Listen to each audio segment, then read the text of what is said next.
Ma belle-sœur m'empruntait toujours mes vêtements sans me demander mon avis, jusqu'à ce que je trouve le moyen idéal de l'en empêcher. À chaque fois qu'elle venait me voir, quelque chose de mon placard disparaissait. Mon pull préféré, mon genre de créateur, et même mes nouvelles bottes, tout avait disparu après son séjour. Quand je lui envoyais un message à ce sujet, elle répondait « Oh, je le rendrai la prochaine fois ». Puis elle postait des photos d'elle portant mes vêtements sur Instagram, taguant tout le monde sauf moi, et recevait des centaines de compliments sur son style incroyable. Mon mari m'a dit de ne pas en faire tout un plat, parce qu'elle est comme ça. Il n'a jamais compris pourquoi je m'énervais autant, même quand je lui expliquais à quel point je me sentais violée, surtout après qu'elle m'ait pris la robe hors de prix que j'avais achetée pour mon dîner d'anniversaire, celle que j'avais économisée pendant des mois.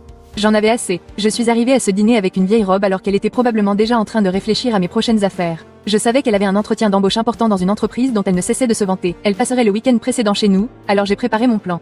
J'ai acheté un chemisier blanc bon marché, je l'ai trempé dans de l'eau sucrée et je l'ai laissé sécher. Ce sucre attirait les insectes une fois chaud, mais il était complètement invisible une fois sec. Je l'ai accroché bien en évidence dans mon placard avec une fausse étiquette de créateur. J'ai même mentionné en passant combien j'adorais ce nouveau chemisier hors de prix. Effectivement, il avait disparu après son